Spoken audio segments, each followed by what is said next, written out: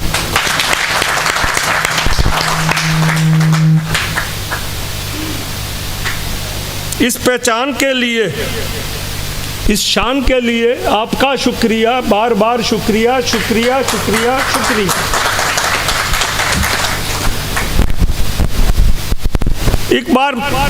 एक बार फिर से जोर की ताली बजाओ, एक बार फिर से जोर की ताली बजाओ और सबको बताओ, भूषण साहब इस महासंघ के संचालक हैं आप, भूषण साहब इस महासंघ के संचालक हैं आप।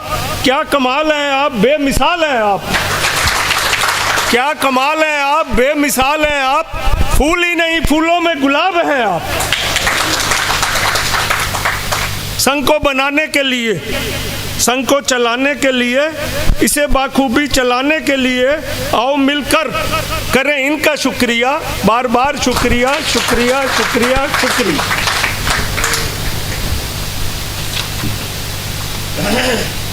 रतनलाल जी क्या शख्सियत तुम्हारी है, थी नहीं है, आज भी हमारे साथ है। था वर्ड नहीं होता इनके लिए, शहीदों के लिए। क्या शख्सियत तुम्हारी है, ये मेरे शब्दों पे पड़ती भारी है।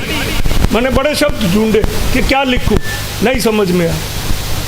ये कुर्बानी इतनी है कि ये शब्दों में नहीं तोली जा सकती, आंकी जा सकती। रतनलाल जी क्या शख्सियत तुम्हारी है, ये मेरे शब्दों पे पड़ती भारी है। आपको याद करती दिल्ली पुलिस सारी की सारी है, आपको याद करती दिल्ली पुलिस सारी की सारी है। हर कोई आपसे शिक्षा लेके सीख रहा है कि कब आती उसकी बारी है।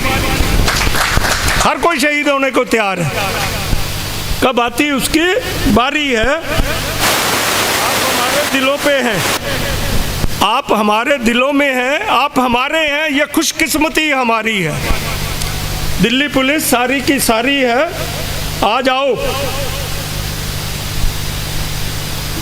उनकी करें, आ जाओ मिलके करें एक बार फिर से उनकी कुर्बानी का शुक्रिया, बार बार शुक्रिया शुक्रिया शुक्रिया शुक्रिया।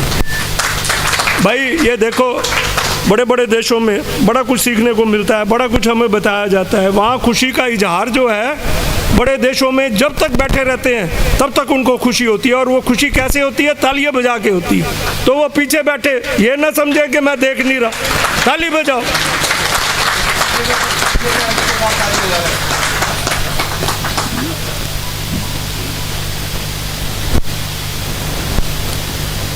मैं कहा आज भी हम दिल्ली पुलिस का हिस्सा है, आज भी हम दिल्ली पुलिस का हिस्सा हैं।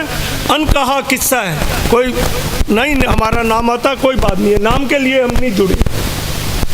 आज भी हमें पेंशन मिलती है। हम तो सरकार को कहते हैं कि या तो हमारी पेंशन बंद करो या हमारे से काम लो, कोई भी काम लो आप। अब जब आप IAS IPS जर्नल फर्नल सबको काम दे सकते हो तो हमारे को क्यों ना काम मिले। काम ही से नाम है, काम ही पूजा है। बिना पैसे के करना पड़े करो, मगर सुबह से लेके शाम तक काम किया कर। सुनो बंदे कुछ किया कर, और कुछ नहीं तो कपड़े फाड़ के सिया कर। अब अगली लाइन सुनना, खाली वक्त है देता मुसीबत, खाली वक्त है देता दावत मुसीबतों को, इसलिए तू कुछ न कुछ किया कर, सुबह किया कर, शाम किया कर, बस काम ही काम किया कर। पैसे को मारो गोली, काम करो। ये मंदिर जा रहा हूँ, मैं नहीं आपको सलाह देता, पंडित जी माफ़ करना, काम ही पूजा है। भगवान उसी को मिलता है जो काम करता है। मंदिर में बैठ के भगवान नहीं मिलता। भगवान भी यही कहता है कर्म करो। तो आज से आप जो कर रहे हैं ठीक है, जो सोए रहते हैं वजन बढ़ गया है जिनका, वो आज से काम किया करें, ठीक है।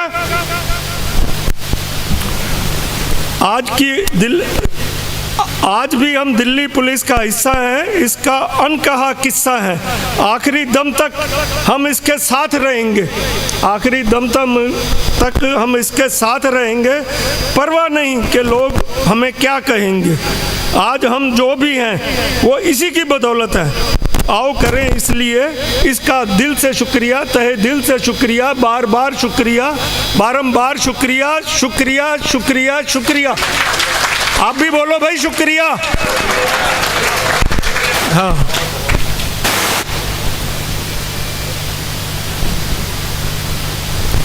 एक मैं बात और कहना चाहता हूँ, यही नहीं है कि जो लोग दिल्ली में रहते हैं, जो हरियाणा में रहते हैं, यूपी में रहते हैं, आपको कोई दुख तकलीफ़ है आप संघ को फ़ोन करें। और आजकल वो टाइम नहीं है कि जी हम कैसे आएंगे, कैसे कांटेक्ट करेंगे, बट इफ़ सब निकाल दो। आप ऐसे ही समझो कि आप भूषण साहब के घर में रहते हो, आप उनके दिलों में रहते हो, ठीक है। आपका सिर्फ काम है उनके नोटिस में लाना, बाकी काम वो खुद करेंगे।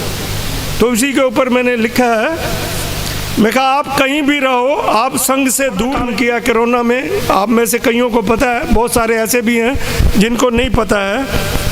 मैं कहा एक बार आपकी परेशानी, अब एक बार बताने के बाद, आपकी परेशानी संघ की परेशानी है। संघ अपनों से ज़्यादा करती आप लोगों की मेज़बानी है। अपने परिवार को छोड़ रखा है उन्होंने। भाभी जी कहाँ हो आप? दिल्ली पुलिस के कम से कम 15 हमारे साथी इंजर्ड हुए, चोट आई उनको, काफ़ी लॉस हुआ दिल्ली पुलिस को। उसके मॉरल के ऊपर लोगों ने टक्कर मारने की कोशिश की, पर दिल्ली पुलिस पीछे नहीं हटी। और मेरा पूरा विश्वास है दिल्ली पुलिस कभी इस तरह के मामले में ना पीछे हटी है ना हटेगी। हमारे पेशेंस, हमारे धैर्य की एक परीक्षा समाज लेता है, सिस्टम लेता है। पुलिस की खाकी वर्दी को चैलेंज करता है, हम उस चैलेंज को स्वीकार करते हैं। कितने बड़े बड़े चैलेंज इसी 2-3 साल के अंदर आपने और हमने देखे। पिछली बात करें तो बहुत बड़े बड़े चैलेंज साहब जब अभी बताएंगे आपको किस तरह के चैलेंजेस के साथ गुजरना पड़ता है। सुबह से लेकर शाम तक निकालना मुश्किल हो जाता है पुलिस ऑफिसर के लिए। कहीं जेल नज़र आती है, कहीं रेल नज़र आती है, कि जीवन का अंत नज़र आता है। हमारे बीच में शहीद रतनलाल जी की पत्नी पूनम बारी मौजूद हैं। मैं रिक्वेस्ट करूंगा मैडम से कि एक बार सामने आए और शहीद रतनलाल के लिए एक धूप बत्ती, अगरबत्ती, एक फूल चढ़ाएं। मेरी रिक्वेस्ट है पूनम बारी जी से, एक बार प्लीज आए।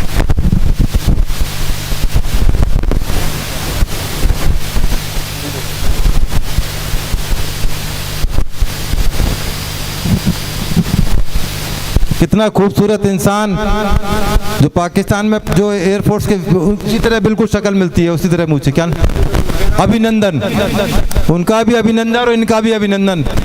कितना खूबसूरत इंसान। पूनम बारी के लिए हम दुआएं करते हैं ईश्वर से, इसके बच्चे कामयाब रहें, ये खुद अपना सिर उठा के समाज के अंदर जी सके। साथियों, हिंदुस्तान की नारी है, राजस्थान की नारी है। अभी किसान आंदोलन चल रहा है। मैं किसी राजनीतिक पार्टी को ना इस संघ बिलोंग करता है ना करेगा, फिर भी मेरी मजबूरी है, चूंकि एक महिला के सम्मान की बात आई।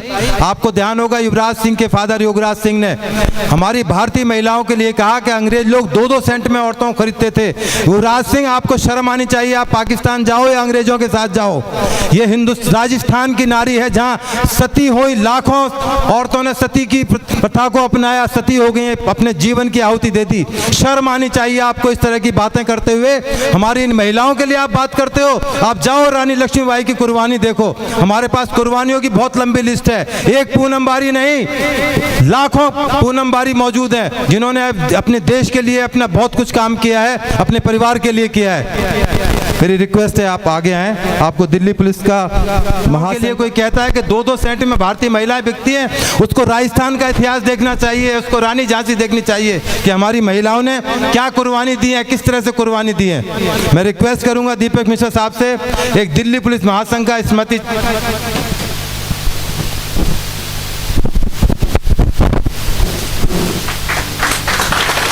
रिक्वेस्ट और है सर, एक बुके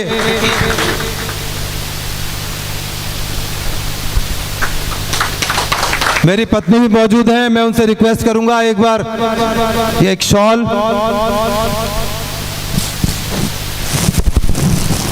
आज आगे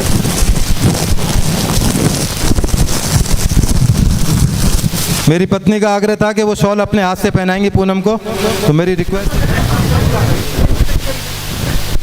पूनम बारी, हम आपके साथ हैं।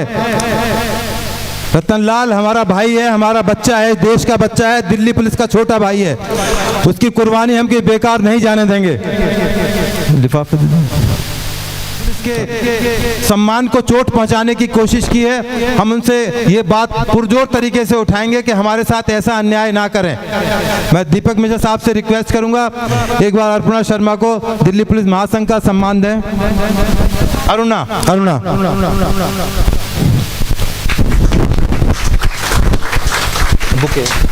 बुके और मैं विजयपाल से रिक्वेस्ट करूंगा एक बुके जो है आप प्रदान करें। हमारे बीच में दिल्ली हाई कोर्ट की एडवोकेट गोपा रमन हमारे बीच में मौजूद हैं, सोशल एक्टिविस्ट हैं, बहुत सारी पिटीशंस फाइल्स करती रहती हैं देश हित के अंदर। मैं रिक्वेस्ट करूंगा एक बार आप शॉल पहनाकर मैडम का सम्मान करें।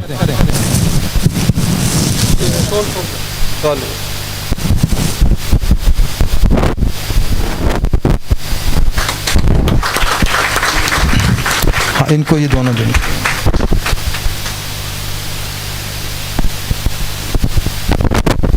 रिक्वेस्ट है आप लोग बैठ जाएं, जिससे आप बैठे हैं अपना, हम आपके साथ हैं। आपकी कुछ डिमांड है, अभी थोड़ी देर में आपको बोलने का मौका दिया जाए। बताना चाहता हूं, पहले भी 2 साल पहले आपने इस तरह से हमारे साथ कोशिश की थी। आपने ये कहा था, आपके एमएलए ने मेमोरेंडम पास किया था कि दिल्ली पुलिस के किसी भी आदमी को जब ड्यूटी के दौरान मारा जाएगा 1 करोड़ रुपया दिया जाएगा। हम आपके खैरात के भूखे नहीं हैं, हम 1 करोड़ रुपए के भूखे नहीं हैं, दिल्ली पुलिस सम्मान की भूखी है। हालांकि जब मैंने टेलीविजन पर जाकर सोशल मीडिया पर इस बात को लोगों ने उठाया तो अगले दिन उन्होंने अपना निर्णय वापस ले लिया। इस मामले में भी कोरोना में वो अपना बैक ट्रैक कर रहे हैं, पीछे हट रहे हैं। 15 हमारे शहीद हुए कोरोना के ड्यूटी के दौरान शहीद हुए।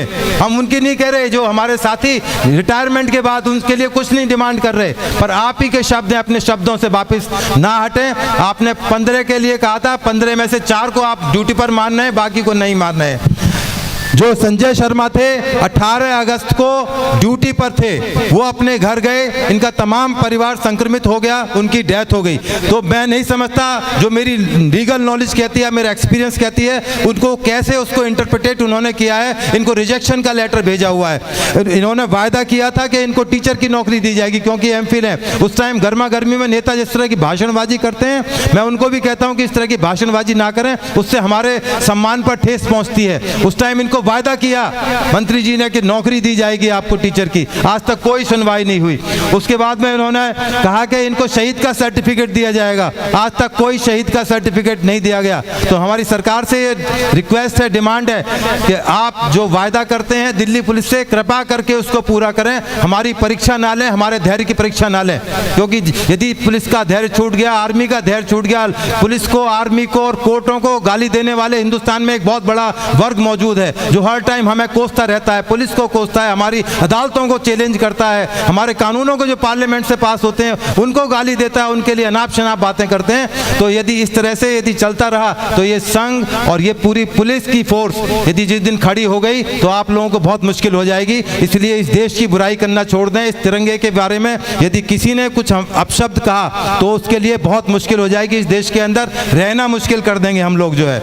इसलिए इस देश का सम्मान हमारे लिए जरूरी है, इस देश की आर्मी हमारे लिए जरूरी है, इस देश की पुलिस हमारे लिए जरूरी है, इस देश की अदालतें हमारे मौजूद हैं जो उनका सम्मान किया जाना चाहिए, उनके आदेशों का पालन होना चाहिए।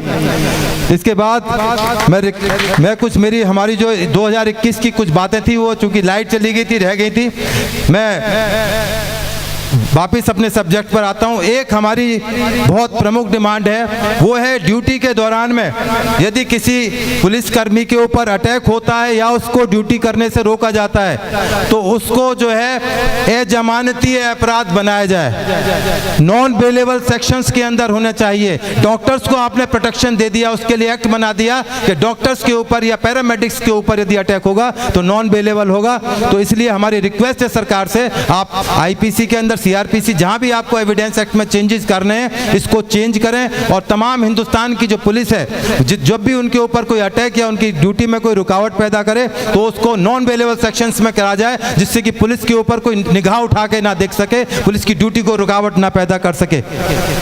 महिला कर्मी हैं, उनकी बहुत बड़ी परेशानियां हैं, उनको चूंकि एक वीकर सेक्शन है इसलिए उनको और ज़्यादा परेशानियों का सामना करना पड़ता है। तो सरकार से रिक्वेस्ट है उनको और ज़्यादा फैसिलिटी दी जाए जो अभी फ़िलहाल नहीं है। उनके रूम दिए जाएं हर एक थाने के अंदर, उनकी जो पीसीआर में ड्यूटी है वो कहाँ अपनी ड्रेस चेंज करें, कहाँ खाएँ, कहाँ पिएँ, कहाँ टॉयलेट जाएँ। बहुत सारी उनकी जुड़ी हुई समस्याएँ हैं जो अक्सर हमारे पास आती रहती हैं। मैं बाद में आपको भेजूँगा, शेयर करूँगा। सरकार से भी रिक्वेस्ट करूँगा कि आप हमारी महिलाओं का सम्मान करें, महिला पुलिस का सम्मान करें।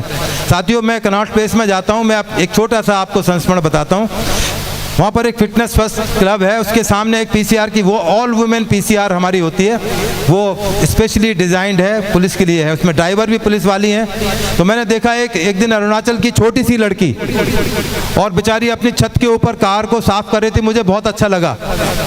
अभी हमारे यहाँ ये सिस्टम नहीं है। यदि हम एसएचओ, एसीपी, डीसीपी या बड़े पोस्ट पर लग जाते हैं तो फिर वो सारा काम दूसरे के जिम्मे छोड़ दिया जाता है। वो बेचारी अपनी कार साफ कर रही थी, मैं उसकी फ़ोटो लेने लगा क्योंकि मैं तो रिटायर्ड आदमी हूँ। तो उसने कहा, सर आप क्या कर रहे हो? मैंने कहा, बेटे मैं आपकी फ़ोटो लेना चाहता हूँ, मुझे बहुत अच्छी लग रही हो आप, मैं रिटायर्ड एसीपी हूँ। तो वो बड़ी खुश हुई, उनकी इंचार्ज भी उठ के आई। तो मैंने कहा, यूएन के अंदर, यूनाइटेड नेशंस के अंदर किरण बेदी के रैंक की ऑफिसर कार्ला वैन मॉरिस, वो अपनी कार खुद धोती थी, खुद ड्राइव करती थी, खुद ही वायरलेस सेट सुनना, खुद ही कम्युनिकेशन करना, खुद ही लैपटॉप चलाना, खुद ही सारा काम करना।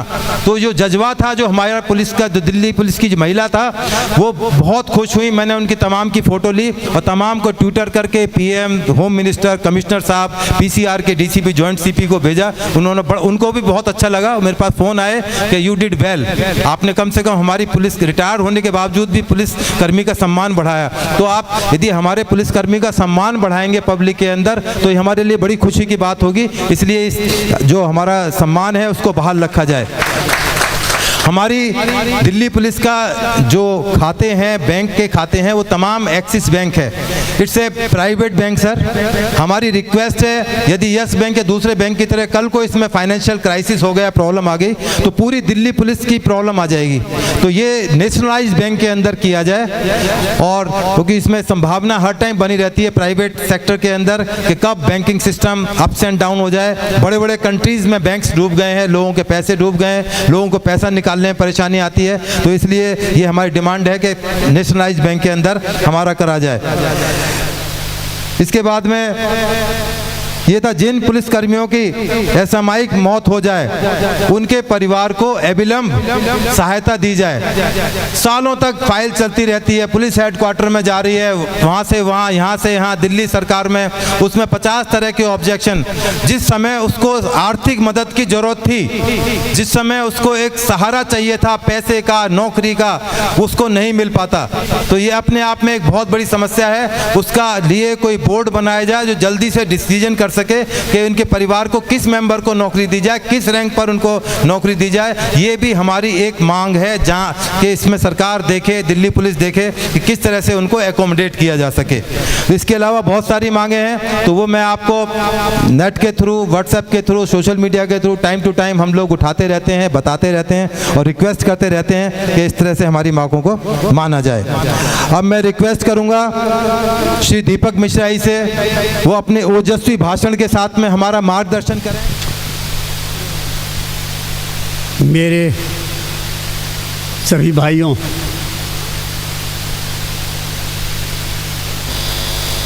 मुझे ये नहीं बताया गया था कि मुझे भाषण भी देना है,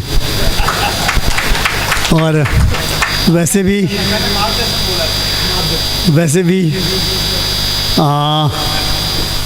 बड़ा अच्छा लग रहा है मुझे कि मुझे ऐसा लग रहा है जैसे मैं अपने घर में आया हूँ और अपने घर वालों के साथ हूँ, क्योंकि कहीं न कहीं से आप सबों के साथ में मेरा एक इंटरेक्शन रहा है।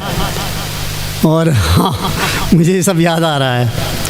और वेद मेरे साथ थे मेरे लास्ट पोस्टिंग में, और जब मैं पहली बार डीसीपी बना था तो उस समय तिलक साहब जो हैं, तिलक तुम उसके ये थे ना, आनंद पर्वत नहीं, वो तो तुम बाद में आए थे, रामाकृष्ण साहब के साथ थे तुम, जब मैं वो राइट वाला दिन मेरा चल रहा था, है ना। और एक बड़ी बीमारी थी उस टाइम पे कि पहले मोबाइल फ़ोन वगैरह नहीं था, तो गोली चलते ही हल्ला होता था कि गोली चल गई, और फिर पूछते थे किसको लग गई और कहाँ लगी। तो मैं उन दिनों नया नया था, मेरा पहला डिस्ट्रिक्ट था, और ईश्वर के आशीर्वाद से मुझे सबसे पहले डिस्ट्रिक्ट मिला था दिल्ली पुलिस के इतिहास में। तो कुछ गर्मी भी ज़्यादा रही होगी, तो मैं अंत में चिढ़ से मैंने ये कहा था कि अभी तो गोली चलाई है, लगने दीजिए महाराज, उसके बाद बताएंगे किसको लगी है। क्योंकि उससे पहले कम से कम 7-8 मैसेज आ चुके थे, किसको लगी किसको लगी किसको लगी। अरे यार, भीड़ में गोली चलाई है, अब तुरंत तो नहीं जाएंगे ना दौड़ते हुए उस गोली के पीछे पीछे, किसी को लगेगी वो हॉस्पिटल जाएगा, अपने आप जाएगा, तो 10-15 मिनट आधे घंटे लगेंगे ना पता करने में, और भागेगा भी नहीं वो, कहीं ना कहीं तो मिल ही जाएगा। तो मेरे ऊपर वालों को बड़ी परेशानी रहती थी कि किसको लगी ये उनको कैसे बताया जाए। बहुत छोटी सी बात थी। फिर मैंने उसी समय ये कहा था कि अभी गोली लगी नहीं है, रास्ते में है, लगेगी तो बता दूंगा। हम सेवानिवृत्त होने गए हम, और सिर्फ हमें आपसे एक ही चीज़ कहना है, कभी भी कोई ऐसा काम आपसे या आपके जो छोटे भाई अभी जो सेवा में हैं उनसे कहिएगा कभी कुछ ऐसा काम ना करें जिससे कि आपको चल के बाद में शर्म आए या खुद आत्मग्लानि हो। क्योंकि एक वक्त होता है जिसमें आदमी अपने रात में बेडरूम का बत्ती बंद करता है और नींद आती है, उन दोनों के बीच में कुछ वक्त होता है। उस समय आदमी अपने आप अपने सामने में निहायत नंगा रहता है। आपको पता है आपने कहाँ झूठ बोला है, आपने कहाँ पे क्या किया है, जाने में अनजाने में। उस समय आपको वो कोई कचोट नहीं होनी चाहिए कि आपने आज दिन में ये क्या किया था। दूसरा, हम पुलिस में इसलिए आए थे कि हम सेवा कर सकें। हम पता नहीं कहाँ तक सेवा कर पाते या नहीं कर पाते हैं। हमारी ज़ुबान बहुत गंदी होती है जब हम नौकरी में होते हैं। तो हो सके तो इसको अपने छोटे भाइयों को समझाना, अच्छी भाषा में बात करने के पैसे नहीं लगते हैं, ना ही इससे इज़्ज़त जाती है। यदि मैं मान लो आज आप लोगों से इज़्ज़त से बात कर रहा हूँ, मेरी इज़्ज़त नहीं जा रही है, बल्कि मैं और आपसे सम्मान ले रहा हूँ शायद। तो हम ये क्यों वर्बली जिसे कहते हैं, हम ज़ुबान की भाषा से हम उसको थप्पड़ मार के आहत करते रहते हैं। अरे कोई आदमी आया है, गरीब सा आदमी है, मुसीबत का मारा हुआ है, भगवान की कसम डॉक्टर के यहाँ और पुलिस के यहाँ जाना किसी को पसंद नहीं है। हमारी बात आप लोग मानेंगे ना? डॉक्टर के यहाँ और पुलिस के यहाँ जाने में किसी को आनंद नहीं आता है। हमको तो आज तक मेरी नौकरी में कोई नहीं मिला जो ये कहे कि साहब हमारी घर में हमारा बच्चा नहीं हो रहा था, तो आज मेरी बीवी जो है वो उसको डॉक्टर ने कहा कि बच्चा होने वाला, मैं बड़ा खुश हूँ, तो मैं थाने आके मिठाई बांटने आया हूँ। नहीं, कोई आता ही नहीं है। जब भी आएगा तो यही बताएगा बेटी भाग गई है, आदमी मर गया है, ये हो गया, वो बता कुछ ना कुछ गलत चीज़ से ही। एक तो आदमी वैसे ही मुसीबत का मारा हुआ है, ऊपर से जो हमारे जो ड्यूटी अफसर साहब बैठे हैं या हमारे जो इमरजेंसी अफसर साहब हैं, उसको देख के लगता है जैसे कोरोना की बीमारी साक्षात आ गई हो। बॉडी लैंग्वेज वो ऐसा बनाते हैं। क्यों भाई? हम में से कितने आदमी आज तक हॉस्पिटल कभी गए हो ना, रात को रुके हो अपनी माँ के लिए, अपने बच्चे के लिए, अपने बाप के लिए, अपनी बहन के लिए? एक बार जब आपका पेशेंट 4 बार खांसी करने लगता है तो आप दौड़ के जाते हैं हताश होकर के, सिस्टर ये तो देखिए ना खांसी नहीं बंद हो रही है, तो बुखार चढ़ रहा है। अब उस समय नर्स के पास तो 2 उपाय हैं। एक तो ये है कि चलो मैं चलती हूँ, दूसरा यार तेरे ऐसे अभी कुछ नहीं, तेरा आदमी नहीं मरता, चिंता मत कर, हम तो डेली देखते रहते हैं ये सब। तुम्हें लगेगा यार सिस्टर मरे नहीं मरे, अभी मेरे को क्यों मार रही है, लगेगा ना? तो हम प्यार से क्यों नहीं बोल सकते कि एक कल्चर हम लोग शुरू करें जिसमें ये, हाँ, छोड़ना नहीं है गलत को छोड़ना नहीं है, परंतु ये नहीं होता मतलब कि हम जब तक उसको हे दृष्टि से उसका उपहास ना करें, जब तक हमने अपनी अथॉरिटी नहीं जमा रखी है, नहीं होता ऐसा। वी कैन बी नाइस, प्यार से बात करो ना, इज्जत से बात करो ना, तो यही हमारी सबसे बड़ी कमजोरी है। एक तो शायद यहाँ की भाषा थोड़ी वेस्टर्न यूपी और हरियाणा में थोड़ी सी एग्रेसिव वे में बातचीत होती है, शायद इसका कंट्रीब्यूशन है या जो भी है। बहरहाल we must come out of this culture, हमें इससे बाहर निकलना पड़ेगा। और ये बात हम और आप नहीं करेंगे, ये बात हमारे ड्यूटी अफसर साहब से शुरू होती है या हमारे बीट कांस्टेबल साहब से शुरू होती है। हो सके तो उनको ये बात कहने की चेष्टा करना। और हमारे वैसे ही बहुत सारे दुश्मन हैं। वेद प्रकाश जी बता रहे थे, वेदभूषण, कि आधी जनता हमें तो बिल्कुल ही माखौल हमारा उड़ाती है, हमसे मजाक करती है कि ऐसे बड़ा ही तुच्छ सा प्राणी आ गया है। हम कम से कम अपने आप में तो मिल के रहे ना, हमसे ये नहीं हो पाता है। तुम देखोगे एक पुलिस वाले को ना, उसकी टांग खींचने के लिए 12 पुलिस वाले तैयार रहते हैं हर समय। ये पता नहीं क्यों होता है, ऐसा होता है या नहीं? हमें पुलिस वाले को मारने के लिए बाहर की ताकत की आवश्यकता नहीं होती है। आपके अपने ही हैं आस पड़ोस वाले, वही काफ़ी हो जाते हैं। इस आदत से हो सके तो बाहर निकलो या शिक्षा दो। हमें तो वैसे ही बाहर चल के लात जूते खाने हैं, तो हम अपने घर में ही क्यों ये जूत बाजारी कर रहे हैं? क्यों कर रहे हैं? किस लिए कर रहे हैं? और रिटायरमेंट के बाद में कसम भगवान की हर बल्ब फ्यूज़ हो जाता है, सब बल्ब 0 वाट का हो जाता है फ्यूज़। एक दिन सबकी नियति यही होनी है। नौकरी माना सत्य नहीं है, रिटायर करना सत्य है। पैदा होना सत्य नहीं है, मृत्यु सत्य है। तो जब पता है ये सत्य है तो किस बात का अभिमान है? किस चीज़ के लिए? कुछ कर सकते हो तो कर जाओ। रही बात मेरी, हम इस लायक भी नहीं थे जितनी मुझे इज्जत दी है दिल्ली पुलिस में, और दिल्ली पुलिस मतलब आप सबों ने, आप लोगों ने मुझे जितनी इज्जत दी है शायद मैं उसका हकदार नहीं हूँ। ईश्वर से यही प्रार्थना करता हूँ कि मैं आप सबों के कल्पना पे खरा उतर सकूँ, जिससे आपको कभी मेरे बारे में ठेस ना लगे कि ये दीपक मिश्रा यही था क्या, कभी मुझे ये दिन ना देखना पड़े। इज्जत से आया था दिल्ली पुलिस में, इज्जत से रिटायर कर गया, इज्जत से निगमबोध घाट तक पहुंच जाऊं, यही इच्छा है। धन्यवाद, जय हिंद। समझ सकता हूँ आप नोएडा से आए हैं, मजबूरियाँ रही हैं, आपका बहुत स्वागत है सर। प्लीज सर, आप वाजिद अली साहब हैं सर, बीएसएफ से रिटायर्ड डीआईजी हैं। पिछले प्रोग्राम में हमारे बीच में शरीक हुए थे, हमें अपना आशीर्वाद दिया था। वाजिद अली साहब एक बहुत दिलेर और जांबाज अफसर हैं, डायरेक्ट एंट्री ऑफिसर रहे हैं, और बीएसएफ के अंदर जो उनके कारनामे हैं, यदि आप बीएसएफ वालों से पूछेंगे बताएंगे, बहुत दिलेर और बेहतरीन और एक कार्यकुशल एक ऑफिसर की जो एक तरीका होता है उस तरह के ऑफिसर रहे हैं। स्पेशली कश्मीर के अंदर जो पूरा टेररिस्ट इन्फेक्टेड एरिया था, उसमें साहब ने अपनी बहादुरी जांबाजी का, अपने जो नेतृत्व का परिचय दिया, वो तारीफ के काबिल है। तो अभी वाजिद अली साहब आए हैं, उससे पहले मैं नियमपाल साहब से रिक्वेस्ट करूंगा कि वाजिद अली साहब को एक गार्लैंड और पटका पहनाएं।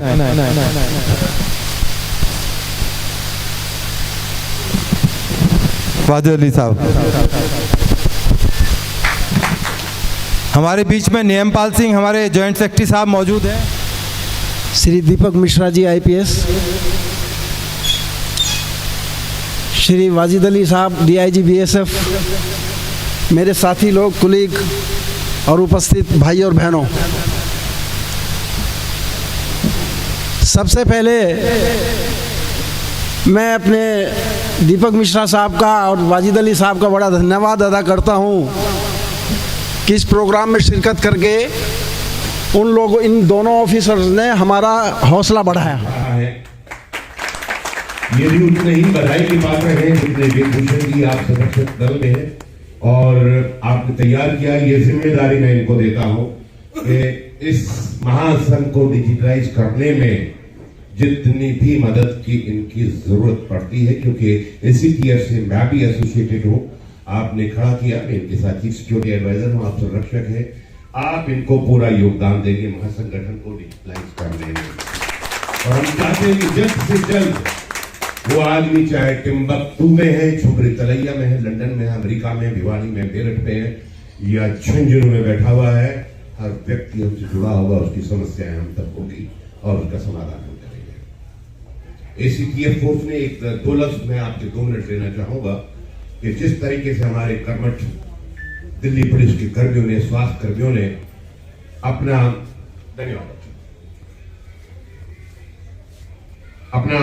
कर्तव्य निभाया है, इसी प्रकार से एसीटीएफ का जन्म उस दौर में हुआ जब इसने जन्म लिया था आपकी कोरोना ने, और लाखों लोगों को राशन बांटा गया, पूरे हिंदुस्तान में फैला हुआ है, और दुनिया के 50 टॉप एनजीओ में इसका नाम है।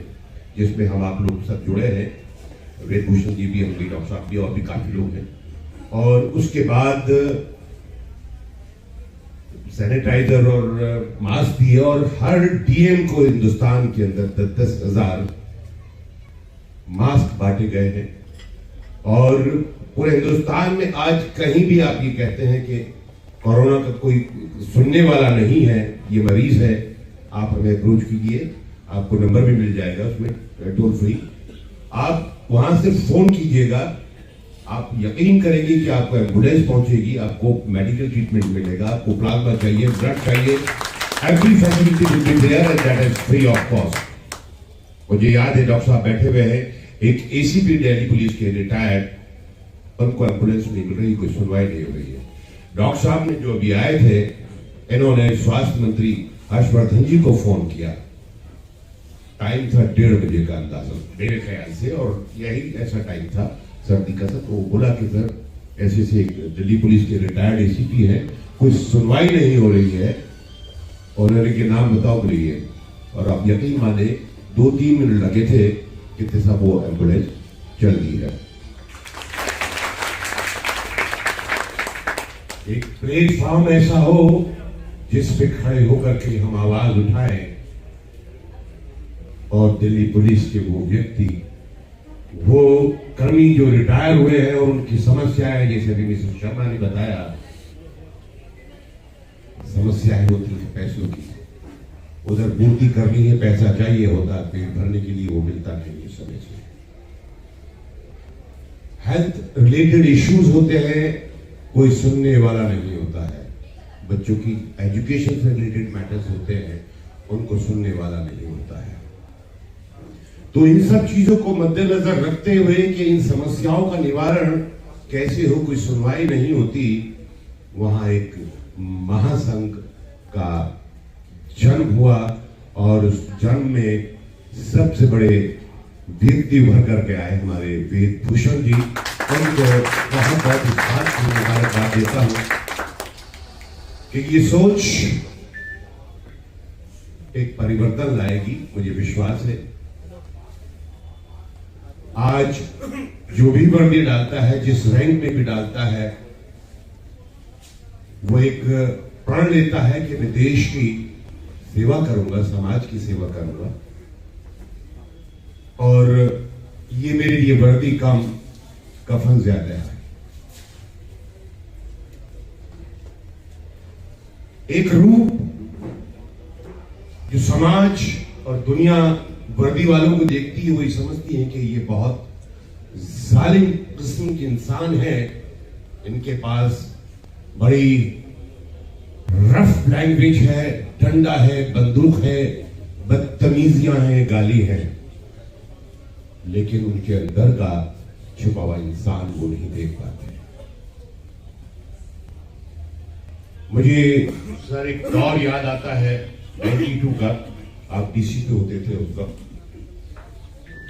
हालात पे काबू करने के लिए कई बार हमें भी बेकाबू होना पड़ता है, और मैं जानता हूं कि अगर सर वहां नहीं होते भी, दीपक मिश्रा जी थे, तो वहां कंट्रोल से बाहर स्थिति हो चुकी थी और बहुत मुश्किल था उस पर नियंत्रण पाना। बहरहाल जो भी इन्होंने कदम उठाए वो सराहनीय थे। तो वो एक रूप था, एक लोगों में ये हो गया था कि भाई ही इज एंटी मुस्लिम और बहुत सख्त है, ये है। वहां एक दूध वाले ने मुझे अप्रोच किया, आई don't no sir you remember that incident और नॉट। मैंने इनके ऑफिस में फोन किया, वो मेरे पास आया कि साहब इतनी भैंसें हैं और लोगों को दूध नहीं जा रहा, ये भैंस भूख से मर रही है। मैंने आपको फोन किया सर, आपने कहा कि आप भेज दीजिएगा, 2 मिनट में उसके भूसे का बंदोबस्त हो जाए। वो बहुत डरा हुआ था। मैंने आप जाइए, परेशानी होती तो मुझे बताइए। ये दूसरा रूप था जो दीपक मिश्रा सर ने मरती हुई भैंसों को बचाया और जिन बच्चों के लिए दूध नहीं था उनको दूध मुहैया कराया। तो पुलिस के दोनों रूप होते हैं। रही बात के मेरी अपनी जिंदगी की, मैं तो तकरीबन 99% आतंकवादी बन चुका हूं।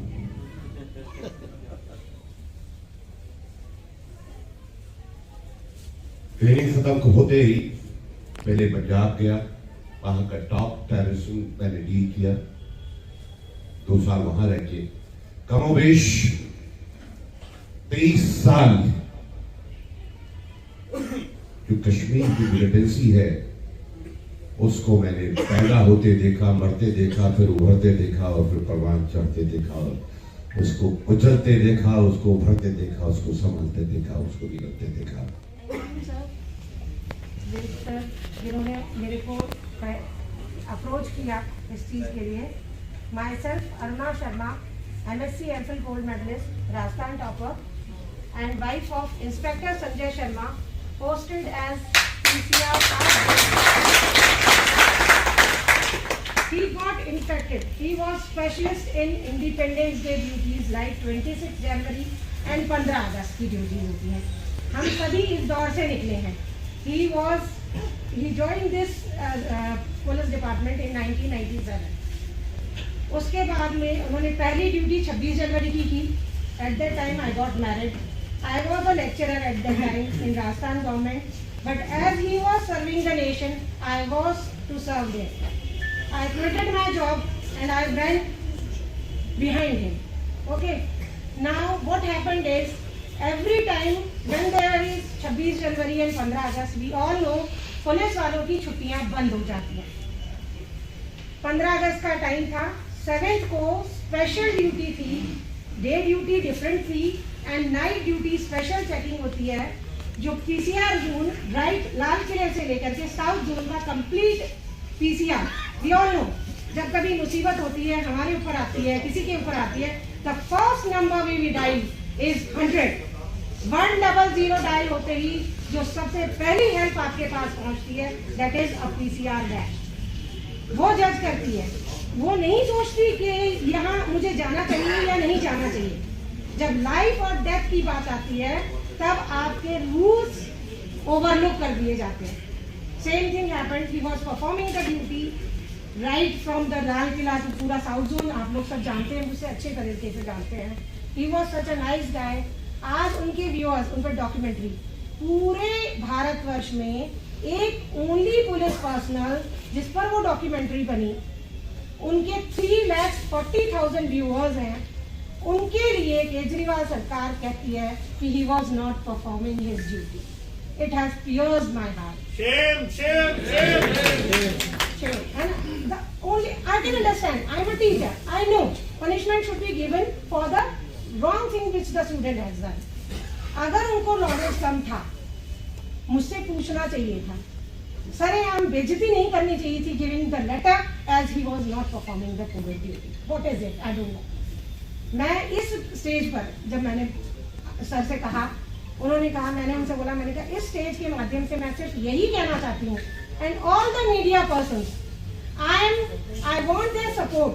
आई want 15 minutes with this Delhi government and then I am ready to accept what he wants to say. I have the proofs.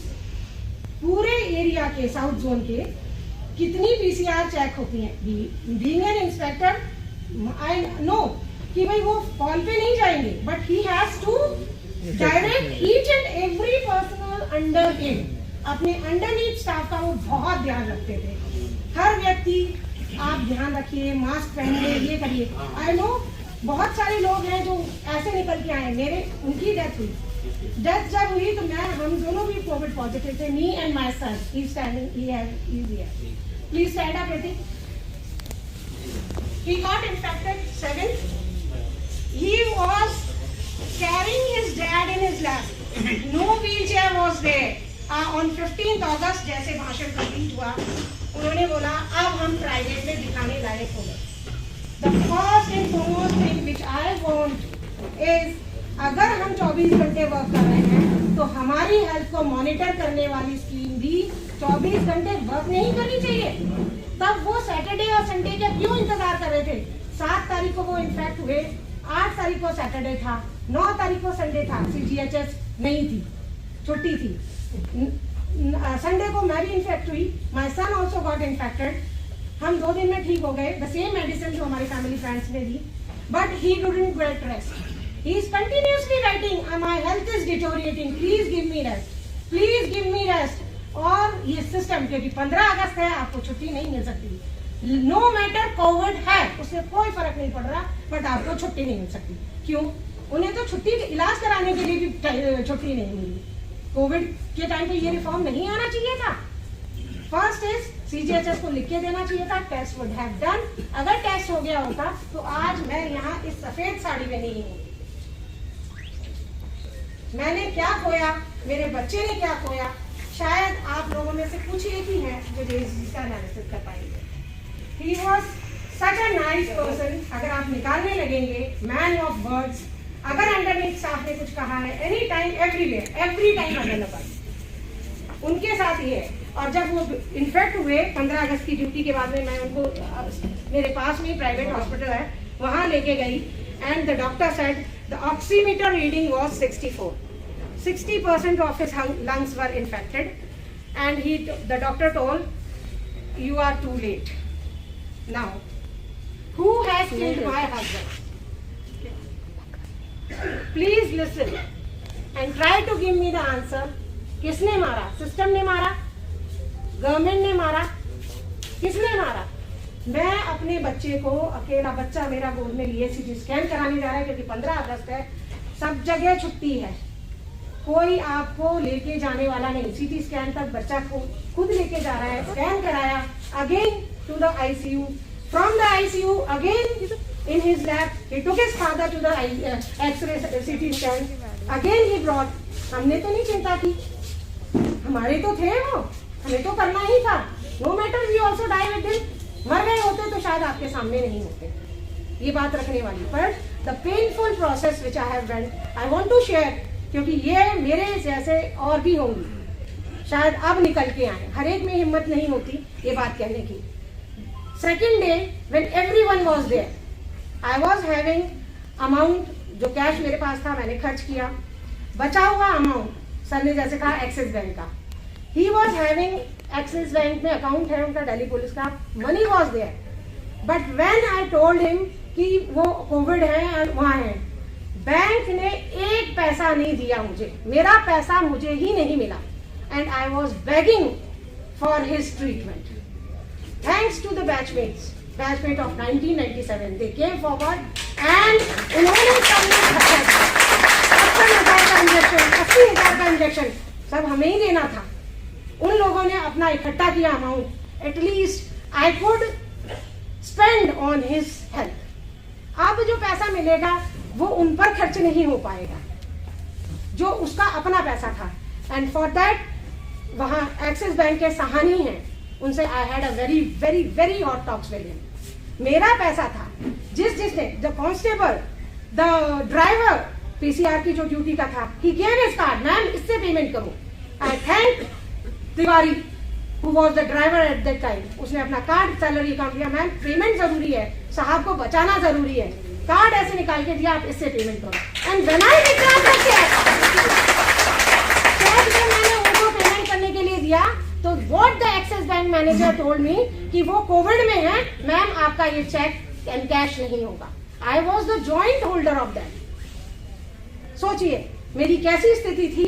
I was begging for his treatment and when he collapsed, he was on ventilator, 100% support system था। At that time हमारा cashless treatment आया, that was no use. क्या मतलब है इस चीज का? But I thank my officers at that time, ACP, DCP, they all came to me as I make doctors. I am a faculty of Anand Karyan Institute, and since 84 I am in this business. So as I make doctors, I told them, sir, please stand with me and I'll ask what type of treatment you are going through. And I could ask what they have done as a treatment to my husband. As we know, there is no treatment for this disease. नहीं है बीमारी का इलाज, we can not challenge. But यहाँ तक पहुँचने से पहले अगर सीजीएचएस ने टेस्ट रिकमेंड कर दिया होता, या दिल्ली सरकार ने ये नहीं लगाया होता कि आप प्राइवेट टेस्ट नहीं कर सकते, अगर प्राइवेट वाला मेडिकल हमारा दिल्ली पुलिस वाले एक्सेप्ट कर रहे होते तो आज वो मेरे बीच होते, आज मैं सफेद साड़ी में नहीं होती। इसलिए ये 3 बातें हैं जिन पर मैं आप लोगों का सबका सपोर्ट चाहूंगी। I am standing with this and I want your support because these free reforms should be there. 15 अगस्त और 26 जनवरी पर जिसको जरूरत हो उसको छुट्टी जरूर मिलनी चाहिए। तब ये नहीं होना चाहिए कि नहीं छुट्टी मिलेगी। सेकेंड थिंग इज हमारी हेल्थ के लिए काम कर रहे हैं, हम जब 24 घंटे काम कर रहे हैं तो हमारी हेल्थ के लिए काम करने वाली एजेंसी के टाइमिंग्स भी बड़े होने चाहिए।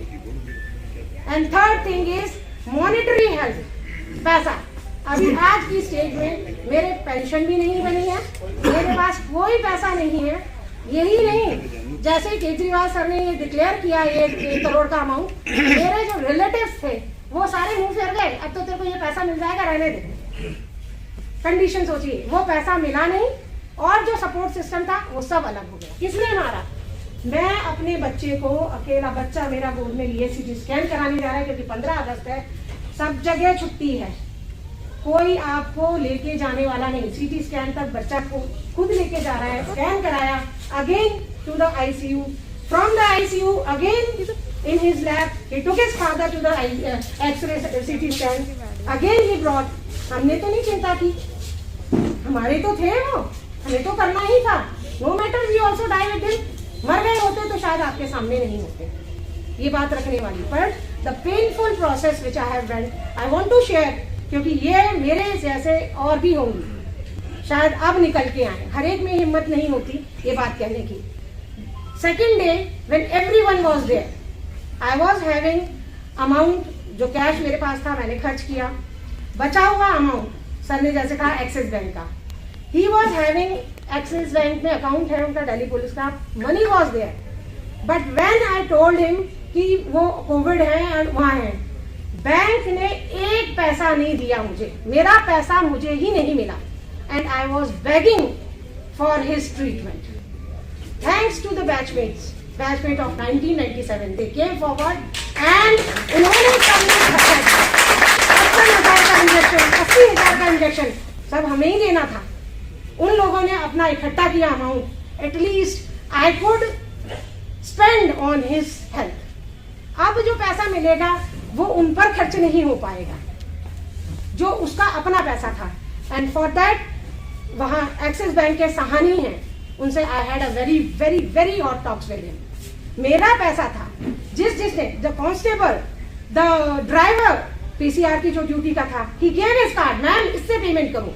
आई thank Tiwari who was the driver at that time, उसने अपना कार्ड सैलरी अकाउंट दिया, मैम पेमेंट जरूरी है, साहब को बचाना जरूरी है, कार्ड ऐसे निकाल के दिया, आप इससे पेमेंट करो। And when I return the cheque जब मैंने उनको पेमेंट करने के लिए दिया तो what the Axis bank manager told me कि वो कोविड में है, मैम आपका ये चेक एंड कैश नहीं होगा। I was the joint holder of that. सोचिए मेरी कैसी स्थिति थी। I was begging for his treatment and when he collapsed, he was on ventilator, 100% support system था। एट दैट टाइम हमारा कैशलेस ट्रीटमेंट आया, दैट वॉज नो यूज। क्या मतलब है उस चीज का? But I thank my officers at that time, ACP, DCP, they all came to me. As I make doctors, I am a faculty of Anand Karyan Institute, and since 84 I am in this business. So as I make doctors, I told them, sir, please stand with me and I'll ask what type of treatment you are going through. And I could ask what they have done as a treatment to my husband. As we know, there is no treatment for this disease. नहीं है बीमारी का इलाज, we can not challenge. But यहाँ तक पहुँचने से पहले अगर CGHS ने टेस्ट रिकमेंड कर दिया होता या दिल्ली सरकार ने ये नहीं लगाया होता कि आप प्राइवेट टेस्ट नहीं कर सकते, अगर प्राइवेट वाला मेडिकल हमारा दिल्ली पुलिस वाले एक्सेप्ट कर रहे होते तो आज वो मेरे बीच होते, आज मैं सफेद साड़ी में नहीं होती। इसलिए ये 3 बातें हैं जिन पर मैं आप लोगों का सबका सपोर्ट चाहूंगी। I am standing with this and I want your support because these free reforms should be there. 15 अगस्त और 26 जनवरी पर जिसको जरूरत हो उसको छुट्टी जरूर मिलनी चाहिए। तब ये नहीं होना चाहिए कि नहीं छुट्टी मिलेगी। सेकंड थिंग इज हमारी हेल्थ के लिए काम कर रहे हैं, हम जब 24 घंटे काम कर रहे हैं तो हमारी हेल्थ के लिए काम करने वाली एजेंसी के टाइमिंग्स भी बड़े होने चाहिए। And third thing is monetary health, पैसा। अभी आज की स्टेज में मेरे पेंशन भी नहीं बनी है, मेरे पास कोई पैसा नहीं है, यही नहीं, जैसे ही केजरीवाल सर ने ये डिक्लेयर किया 1 करोड़ का अमाउंट, मेरे जो रिलेटिव्स थे वो सारे मुंह फेर गए, अब तो तेरे को ये पैसा मिल जाएगा, रहने दे। कंडीशन सोचिए, वो पैसा मिला नहीं और जो सपोर्ट सिस्टम था वो सब अलग हो गया। आज मैं बहुत आभारी हूँ सर की, at least I know these many peoples are with me, I am not alone in this time. Thank you. यदि तुम्हें सम्मान चाहिए, इतिहास में यदि तुम्हें सम्मान चाहिए, धरा को तुम्हारे रक्त का परिधान चाहिए। जब तक कुर्बानी नहीं देंगे इतिहास में नाम नहीं होगा। फिर धरा को आपको कफन पहनाना पड़ेगा अपने खून से। बहुत बहुत धन्यवाद। जो सेवा, सुरक्षा, सहयोग जैसी अनेक परिधियों को लेकर चलने वाले उस महान विद्वानों के पास समय बिताने का, उनके पास बैठने का, बोलने का समय मिला है। मैं आभार व्यक्त करता हूँ डीपीएम का, जिन्होंने इस प्रकार का एक सौपन संजोया है, और उन साथियों के लिए जो दिन रात दिल्ली की सुरक्षा के लिए पहरा देते हैं। मेरे साथ में महायोगी महंत चरणदास महाराज जी आए हुए हैं, जो इस प्रकार की सेवाओं में अक्सर रहते हैं, और डीपीएम का पूरा परिवार बधाई का पात्र है कि उन्होंने इस प्रकार की मंच से सजाई है और उन समस्याओं को उठाने का प्रयास किया है जिन परिवारों को जरूरत होती है। मैं आपको बताना चाहता हूं कि मैंने जीवन में संघर्ष को देखा है, और संघर्ष के बल के ऊपर ही हर छोटे बड़ी इस प्रकार की जो समस्याएं आप संगठन के माध्यम से उठाते हैं, उसी प्रकार से हमने उठाने का प्रयास किया है, और काफी घरों को न्याय मिला है। इस प्रकार के हमने जो प्रयास किए, बात राष्ट्रपति भवन तक की पहुंचने की, मुझे महामहिम राष्ट्रपति जो हमारे अब नहीं रहे हैं, लेकिन उनकी प्रेरणाएं, उनके आदर्श हमारे साथ में है। प्रणब मुखर्जी जिन्होंने मुझे सम्मान दिया, और ये इसी प्रकार की सेवाओं के माध्यम से ही मुझे पुरस्कार मिला। उससे पहले मुझे महामहिम जो राष्ट्रपति श्री अब्दुल कलाम जी हैं, उन्होंने मेरी सेवाओं की प्रशंसा व्यक्त की थी, और एक प्रमाण पत्र, एक सर्टिफिकेट मेरे पास से भेजा दीवानी। और यहाँ दिल्ली में प्रणब मुखर्जी जो हमारे हैं राष्ट्रपति, उन्होंने मुझे 3 दिन यहाँ पर मुझे ठहरने का मौका मिला। राष्ट्रपति भवन में मुझे सम्मानित किया गया, सिल्वर मेडल दिया गया। हिंदुस्तान का सबसे बड़ा पुरस्कार होता है, वो पुरस्कार मुझे युवाओं के क्षेत्र में दिया, राष्ट्रीय युवा पुरस्कार मुझे दिया। तो इस प्रकार का राष्ट्रपति पुरस्कार ये मिलना छोटी सी आयु मेरे लिए बड़े गर्व की बात है। ये सारा श्रेय महंत चरणदास महाराज जी और भिवानी के और हरियाणा के लोगों को, आपके दिल्ली जैसे हमारे जो इस प्रकार के संगठन है, उन लोगों को जाता है। मुझे हिंदुस्तान में 17 राज्यों में जाने का अवसर मिला है, और इसी प्रकार की सेवाओं को लेकर मैं आगे बढ़ा हूं, जो आपका संघ कर रहा है।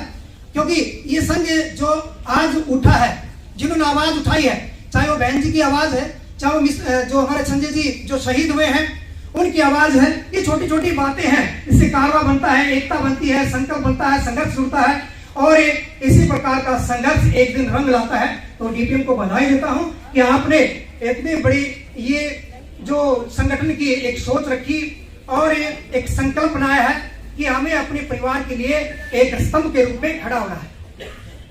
तो ज्यादा, क्योंकि काफी विद्वान मिश्रा जी जैसे काफी यहाँ पर IPS IAS जो बड़े बड़े रैंकों पर रहने वाले अधिकारी हैं, और उनके बीच में आपने अनुभव से बहुत कुछ सीखने को दिया है। मैं सबसे पहले उस महान आत्मा को श्रद्धांजलि अर्पित करता हूं अपनी 2 पंक्तियों में कि हजारों वर्ष नरगिस रोती है अपनी बेलूरी पर, हजारों वर्ष नरगिस रोती है अपनी बेलूरी पर, तब जाकर होते हैं संजय जैसे न जाने कितने शहीद दिदावर पैदा। ऐसे शहीदों को हमें सलाम करना चाहिए, क्योंकि आने वाले पीढ़ी, आने वाला जो भविष्य है, वो इनके जीवन से, इनके त्याग और बलिदान से सीखता है। और तभी जाकर मिश्रा जी ने जो हमारे को शब्द दिए थे कि हमें अपने संस्कारों को, हमें अपनी जुबान को वो लगाम देनी चाहिए, हमें अपने संस्कार और संस्कृति को पहचानना चाहिए कि हमारे बुजुर्ग कैसे थे, हमारा इतिहास क्या था, हमें अपने इतिहास को पढ़ना चाहिए। और उन शब्दों को ऐसे जो हमारे जो बड़े बड़े जाबाज ऑफिसर हैं, उनके जीवन से प्रेरणा लेनी चाहिए। तो ये पंक्तियां मैंने इनको हमारे शहीदों को समर्पित की है। और मैं जहां भी जाता हूं कि इस प्रकार के संगठन काम करते हैं तो उन संगठनों को समर्पित है, हमारे गीत उन देशभक्तों को समर्पित हैं।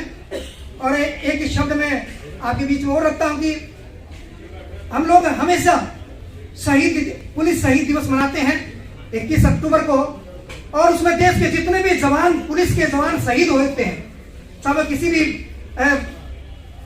उसमें लड़ाई में शहीद हुए हैं, चाहे वो चाइना के साथ शहीद हुए हैं, या फिर आपके जो हमारे कोरोना योद्धा जैसे शहीद हुए हैं, और चाहे वो हमारी संसद के अंदर शहीद हुए हैं, उन तमाम शहीदों को सलाम करने का हम हर साल इस प्रकार का बेला सजोते हैं और उन शहीदों की शहादत को सलाम करते हैं।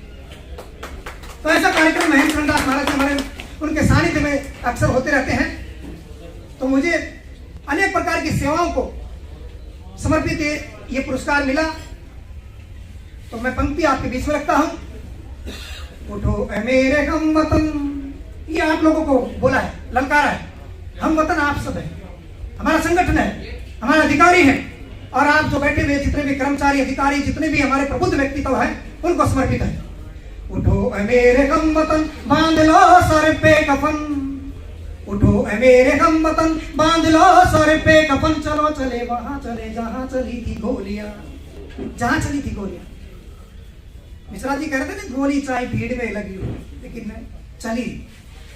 उठो ऐ मेरे हम वतन, उठो ऐ मेरे हम वतन, बांध लो सर पे कफन। चलो चले वहां चले जहां चली थी गोलियां। कड़कड़ाती सर्दियां पड़ रही पहाड़ पर, कड़कड़ाती सर्दियां पड़ रही पहाड़ पर। देश के शेर हिंद पड़ रहे दहाड़ कर। मोह प्राण का नहीं याद गांव की नहीं, मोह प्राण का नहीं याद गांव की नहीं। देश के लिए शहीद हो गई है ढोलियां। न जाने कितने शहीद हुए हमारे पुलिस के जवान। उन शहीदों को समर्पित है, उन शहीदों की उन परिवारों को सलाम करता हूं जिन्होंने समय समय पर हमारे देश को महफूज रखने के लिए अपने वर्दी को, अपने शरीर का बलिदान दिया है। उन शहीदों को सलाम करता हूं। उठो ऐ मेरे हम वतन, उठो ऐ मेरे हम वतन, बांध लो सर पे कफन। चलो चले वहां चले जहां चली थी गोलियां। उठो ऐ मेरे हम वतन।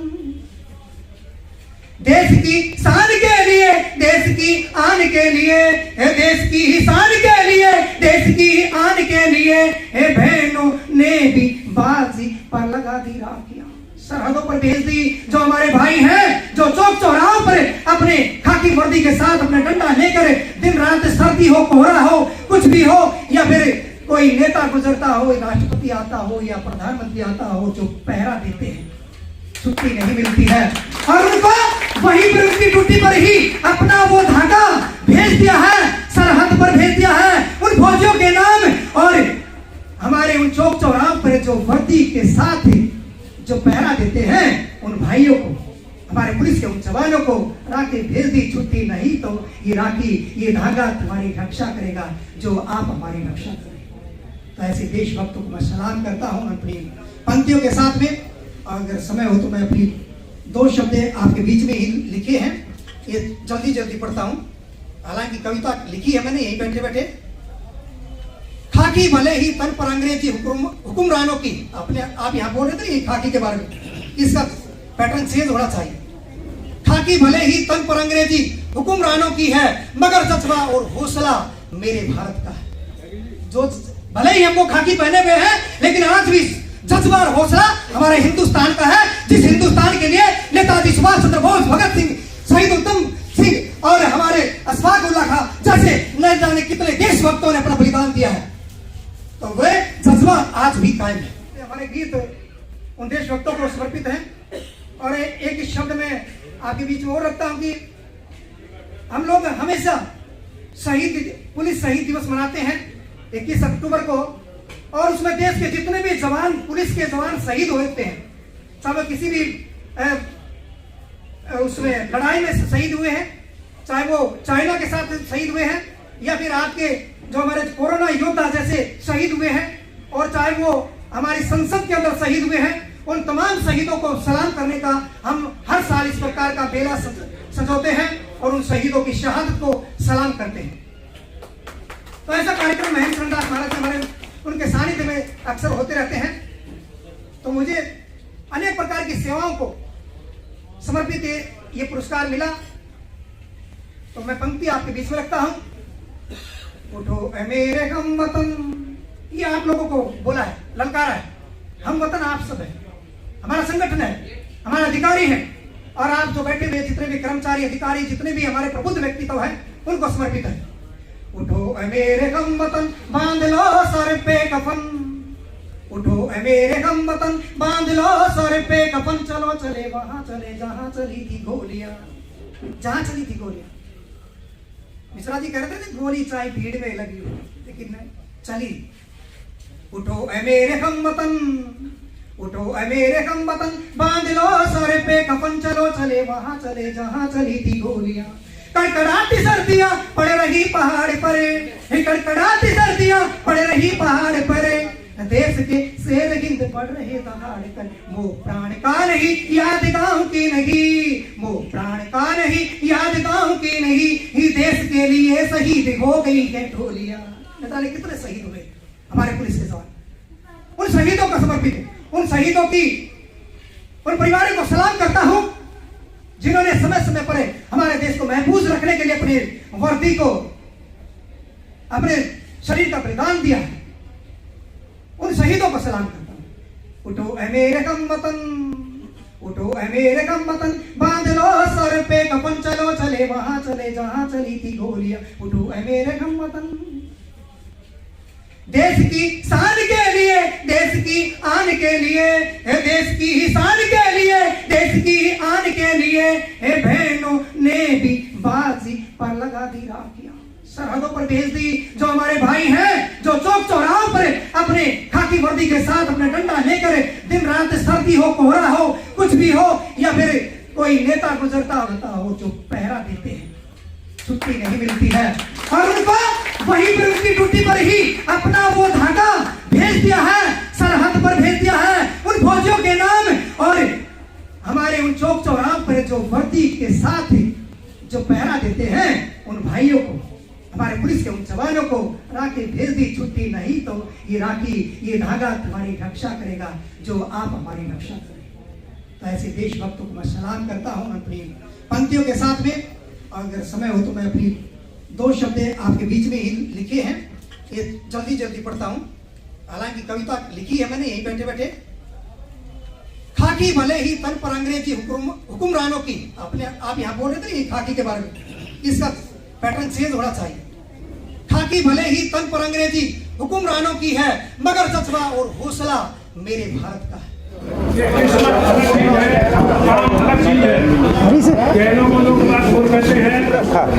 इसमें जैसे हम देख रहे हैं जो दिल्ली पुलिस के रिटायरमेंट लोग एकजुट हुए, तो क्या आप लोगों की सरकार से कोई मांग है, या फिर जो इवेंट किया इसका और कोई उद्देश्य है? जब तक मनुष्य जिंदा है उसकी मांगें कभी समाप्त नहीं होती हैं, तो जाहिर है कि कुछ न कुछ तो मांग होगी। क्या है, कितनी है, कैसी है, ये इस बात पर निर्भर करता है कि क्या एसोसिएशन इसको आगे बढ़ के विचार करती है। सर, जिस तरह हम देख रहे हैं जो आपका एक किताब है उसमें 13 मांगे हैं, तो उनमें से मेन कौन सी मांगे हैं बताएंगे आप? ये हमारे प्रेसिडेंट साहब हैं जी, अध्यक्ष जी, इसके बारे में यही ज़्यादा प्रकाश डाल पाएंगे। अच्छा सर, आपने दिल्ली पुलिस को काफ़ी करीब से देखा है, तो हम जानना चाहेंगे दिल्ली पुलिस के जो अधिकारियों की या कर्मचारी कौन कौन सी समस्या रहती है ज़्यादातर? जो इतने करीब से देखा हूँ कि आप यदि किसी घर वाले से पूछिए कि घर की क्या समस्या है, वो तो लिस्ट ही गिनाता रहेगा। कुछ हैं, बिल्कुल हैं, और जब तक ये सिस्टम चलता रहेगा ये डिमांड होती रहेगी, कुछ पूरे होते रहेंगे, कुछ और आगे आते रहेंगे। डिपेंड करता है विषय वस्तु क्या है और स्थिति क्या है। तो इस पर कोई एक ओवरऑल टीका या टिप्पणी नहीं की जा सकती है कि इतने ही मांग है, इसके बाद नहीं हो पाएंगी या ये समाप्त हो जाएगा। ये एक सिलसिला है, चलता रहता है। जी सर, आप क्या कहना चाहेंगे? मैं आपका पहचान लिया मुझे नहीं, अविनाश जी का शुभकामनाएं अविनाश मिश्रा और उनकी डेथ हो गई है। हाँ हाँ हाँ हमारे केंद्रीय पुलिस का जो महासंघ है पूरा सहयोग इनको देगा और जहाँ जहाँ इनको हमारी आवश्यकता होगी महासंघ को, हम उनके साथ शान बशाना करेंगे।